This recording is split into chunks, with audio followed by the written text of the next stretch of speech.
Hello friends, आप सबका स्वागत है आपके अपने चैनल विज्ञान घर में। इस वीडियो में मैं आपसे life science JNU life science 2019 के पार्ट बी के 20 क्वेश्चंस डिस्कस करूंगी विद एक्सप्लेनेशंस। आई होप आपको हमारे वीडियोस पसंद आ रहे होंगे और इस वीडियो को लाइक करना ना भूलें। और अगर आपको कंटेंट पसंद आता है तो हमारे चैनल को सब्सक्राइब करें और बेल नोटिफिकेशन प्रेस करें so that you will get the regular notifications. Okay, और इस वीडियो को अपने फ्रेंड्स के साथ जरूर शेयर करें, स्पेशली जो JNU life science entrance exam में अपेयर हो रहे हैं। ठीक है, so let's start with the first question. In terrestrial vertebrates high quality image focus on retina is due to. ठीक है, so we know that in our eye जो image बनती है वो रेटिना पे बनती है। ठीक है, तो इसका जो मेन रीजन होता है वो ये होता है कि there is a bending of the light. जब लाइट रेज हमारी आंखों पे पड़ती हैं, so there are two structures, cornea and the lens. ठीक है, इनकी वजह से जो इमेज जो लाइट रेज होती हैं वो बेंड हो जाती हैं and they will focus specially on the retina. तो सबसे पहले जो बेंडिंग होती है वो कहाँ से होती है? आपके कॉर्निया से। So cornea is responsible about 75% of the bending, और उसके बाद में लेंस जो होता है वो फर्दर बेंड कर देता है इमेजेस को, लाइट रेज को, अबाउट 25%। ठीक है, and the highly focused image will be reduced on the retina. So in this case the correct answer would be 1, relatively small aperture and refractive index. इसके अलावा आपको ये भी पता है कि हम पास की चीज देख रहे हैं या दूर की चीज देख रहे हैं, उसके अकॉर्डिंग भी हम एडजस्ट कर सकते हैं। तो इस पावर को हम कहते हैं accommodation. Okay, next. Mitosis involve various distinct stages. Which of the following stages in column A matches closely with events mentioned in column B? So let's talk about the prophase. So prophase में क्या होता है? There is a chromosome condensation. Okay. In prometaphase, there will be the breakdown of nuclear envelope. In metaphase, we all know that the chromosome will be aligned at the metaphasic plate, and in anaphase, there will be the separation of duplicated chromosomes. So the correct answer for one is B, that means in these two. Then for the second one, it is S. So option B is correct. ठीक है, so here is the explanation of various events which take place during the mitosis. So first is the interphase. During this phase the DNA is replicated and cell get prepares for the cell division, so the growth of the cell will occur. Next is the prophase. In the prophase the chromatin condense and it will form the chromosomes. ठीक है, in between the prophase and metaphase, there is a prometaphase in which breakdown of the nuclear envelope occurs. In the next phase, that is metaphase, chromosomes become aligned on an equatorial plate. ठीक है, in anaphase, there will be the separation of the sister chromatids and they will move towards the pole. While in the telophase, daughter chromosome reach the poles and they will form the two distinct nuclei. ठीक है, after that, cytokinesis will occur and the one parent cell will divide into the two daughter cells. So these are the various events that are taking place during the mitosis. Now, leaves of a plant are grounded with hexane, incubated in a shaker for overnight and centrifuged to separate the precipitate and the supernatant. Which of the following is true about the starch content in these two plants? ठीक है, सो हम लोग को पता है कि plants के case में जो स्टोर्ड फूड मटेरियल होता है that is the starch which they produce in the chlorophyll by a process of the photosynthesis in the presence of the sunlight. ठीक है, तो ये जो स्टार्च होता है it is a hydrophilic polymer. ठीक है, इट इज अ पॉलीसेक्राइड. ठीक है, and it is a polymer of the glucose. So it is hydrophilic in nature and these granules are soluble in hot water. ठीक है, and they form a viscous solution. But if we are using this hydrophobic solvent, ये hexane क्या है? Hexane एक hydrophobic solvent है. तो जब हम ये हाइड्रोफोबिक सॉल्वेंट का यूज कर रहे हैं, और मैंने आपको बताया अभी स्टार्च क्या है? हाइड्रोफिलिक है. ठीक है, तो ये जो होता है उसमें ये ग्रेन्यूल्स जो होते हैं वो डिसॉल्व नहीं होंगे. ठीक है, इसलिए स्टार्च कंटेंट क्या होता है? Starch content must be in precipitate, while hexane supernatant fraction must be rich in chlorophyll and non other substances. ठीक है, तो इस केस में हमारा कौन सा ऑप्शन ठीक हो जाएगा? B, starch will be mostly present in the precipitate. Okay, so option B is correct. Next, human growth hormone is used to. Human growth hormone is released by the anterior pituitary. ठीक है, growth hormone. सो इसका basically function क्या होता है? जो भी body की growth है उसको मेंटेन करना. तो अगर ह्यूमन ग्रोथ हार्मोन की डेफिशिएंसी होती है, so there will be no proper growth and the person will remain dwarf. तो इसका जो यूज किया जाता है वो बेसिकली ड्वार्फिज्म को ट्रीट करने के लिए किया जाता है. So option C would be correct. The next question is, which of the following statement is not true for dikaryotic stage of fungal life cycle? ठीक है, so जो कुछ फंजाई होते हैं उनके अंदर there is a distinct reproductive phase in their life cycle. इस phase में क्या होता है कि more than one genetically distinct nuclei, ठीक है, which are from the two different mating types are present within the same cytoplasm. ठीक है, तो इसमें क्या होता है कि जो क्रोमोसोम का नंबर है वो सेम रहता है, that is diploid, but cell will have two nuclei. ठीक है, and these nuclei will remain present in the same cytoplasm. तो इस स्टेज को हम कहते हैं डाइकैरियोटिक स्टेज. ठीक है, and it is present in fungi life cycle. अब होता क्या है कि ये जो स्टेज होती है it appeals to the plasmogamy. ठीक है, now what is the plasmogamy? आपको पता है कि फंजाई के केस में there is a hypha. ठीक है, और हाइफी. तो हाइफी जो होते हैं वो अलग अलग टाइप के हो सकते हैं. ठीक है, तो जब अलग अलग मेटिंग टाइप्स जो होते हैं वो कांटेक्ट करते हैं विद वन अनदर, तो cytoplasm of the hyphae fuse but the nuclei remain separated. ठीक है, तो when the two hypha of the different types will mate, their cytoplasm become fuse but their जो न्यूक्लियाई है remain separated. तो ये जो process होती है इसको हम कहते हैं plasmogamy.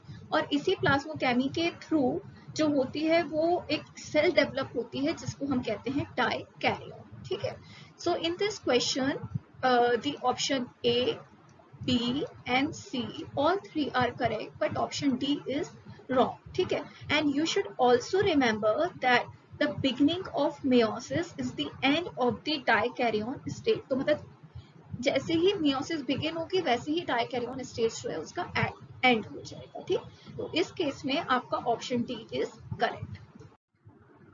Next, which plant tissue is mostly used for making furniture? ठीक है, तो we all know that making the furniture we use the wood.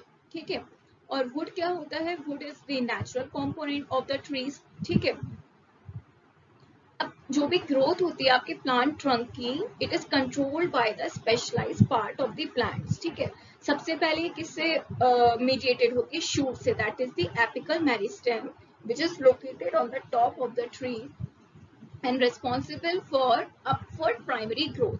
But इसके अलावा इसमें जो होता है ना, एक सेकेंडरी ग्रोथ भी होती है जिसकी वजह से थिकनेस में बढ़ता है. ठीक है, और स्टेम जो होता है वो थिकर होता जाता है. दिस ग्रोथ जो है it is determined by the proliferative activity of the vascular cambium. ठीक है, what is vascular cambium? It is a group of dividing cells which is located between and giving rise to the xylem and phloem. Xylem is water conducting tissue and phloem is the food conducting tissue. ठीक है, now hence wood is composed of the vascular tissues. ठीक है, so option D would be correct. Next, which one of the following statements about X chromosome is incorrect? ठीक है, तो let's see one by one. Non-disjunction result in Turner syndrome. What is mean by non-disjunction? Non-disjunction में क्या होता है? जो chromosomes होते हैं they fails to separate equally in two daughter cell.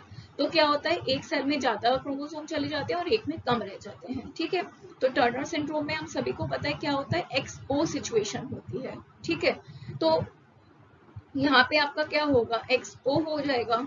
ठीक है, और किसी सेल्स में क्या होगा? ज्यादा क्रोमोसोम चले जाएंगे. तो ये ऑप्शन आपका ठीक है, that non disjunction result in Turner syndrome. ठीक है, अब दूसरा है आपका कि one of the x chromosome in female is inactivated, तो ये भी हमें पता है कि अर्ली एम्ब्रियोनिक डेवलपमेंट जो फीमेल के केस में होता है उसमें कोई भी एक क्रोमोसोम रैंडमली दो में से जो होता है वो इनएक्टिव हो जाता है। इस प्रोसेस को हम क्या कहते हैं, एक्स इनएक्टिवेशन। ठीक है, तो ये भी ठीक है। In Klinefelter syndrome, cells will have two part bodies. ये गलत है। और क्यों गलत है? क्योंकि जो क्लीनेफेल्टर सिंड्रोम होता है आपका, उसमें जो एक एक्स्ट्रा एक्स क्रोमोसोम होता है वो मेल में प्रेजेंट होता है। ठीक है, while only one inactive X chromosome is present in female. तो फीमेल में तो जैसे होता है वैसे ही रहता है, बट मेल के केस में एक एक्स्ट्रा एक्स क्रोमोसोम प्रेजेंट होता है, तो इसलिए option C is wrong. The X-linked character are passed from father to daughter. तो हमें पता है कि फादर के केस में क्या होता है, एक्स वाई, तो ये वाला जो y होता है ये किसको पास ऑन होता है, सन को, और जो ये x पास होता है ये किसे होता है, डॉटर को। तो ये वाला भी आपका ऑप्शन ठीक है, तो इस केस में ऑप्शन सी इज करेक्ट। इस क्वेश्चन का आंसर हो जाएगा C, option C is correct. So the next question is, which one of the following statement correctly describes biological functions of the taxol? ठीक है, तो ये जो आपका taxol है ये क्या करता है, the taxol treated cells have defects in mitotic spindle assembly, chromosome segregation and cell division. ठीक है, its biological function is unlike the other tubulin targeting drugs, for example colchicine. Colchicine क्या करता है, वो इनहिबिट करता है माइक्रोट्यूब्यूल असेंबली को। ठीक है, जबकि टैक्सोल क्या करता है, it stabilises the microtubule polymer and protect it from disassembly. ठीक है, इसीलिए इसका क्या फंक्शन हुआ, ये हॉल्ट कर देता है माइटोसिस को एंड डिक्रीजेस कैंसर ग्रोथ। तो अगर हम इन तीनों ऑप्शंस में देखें तो करेक्ट आंसर क्या है, it binds and stabilises microtubules. ठीक है, it binds and stabilizes microtubule. So the option C is correct. Next question. If a family has two children, what is the probability that both the children are boys, given that at least one of them is a boy? So correct answer would be A. The next question is, electrocardiogram provides information on. ठीक है, तो electrocardiogram जो होता है, it is recorded, you can say it is a graph which records the electrical signals of the heart. ठीक है, and the instrument which is used to record the electrocardiogram is called the electrocardiograph. ठीक है, तो electrocardiogram में क्या होता है कि आप लोगों को पता है कि जो हमारा हार्ट होता है उसमें एक्शन पोटेंशियल जो होता है प्रोपोगेट करता है। This action potential generated in the SA node, that is the pacemaker of the heart, and it will travel through the conduction system in the heart. So while it is traveling through the conduction system, it is generating the electrical signal. So with the help of the different electrodes, we can record these electrical signals, and we will observe a graph that is known as the electrocardiogram. So by recording this electrocardiogram, we can come to know whether our heart is functioning properly, or is there is any abnormality in the conduction system, or the heart chambers are normal or they are enlarged. So we can gather a lot of information about the heart functioning by recording the electrocardiogram. ठीक है, तो इसमें जो आपका option A है, that would be correct, that electrocardiogram provides information on the conduction of electrical signals across the heart muscles. So option A is correct. Next, which of the following determinant expression is the correct one? Option A is correct. Next, what is the value of the area between the curves y is equal to x and y is equal to x square? Option A is correct, that is 1/6. Phytomer refers to one unit of the growth. ठीक है, तो the fundamental structural unit of the plant body is called a phytomer or the metamer. ठीक है, it is continuously produced by the root and shoot meristems throughout plant's vegetative life cycle. ठीक है, by way of its elementary growth process, a plant is made up of a succession of the phytomers. ठीक, तो इस case में आपका option D would be correct. ठीक है, सो फाइटोमर refers to one unit of growth of a meristem consisting one unit of growing axis and one unit in lateral axis. Option D is correct.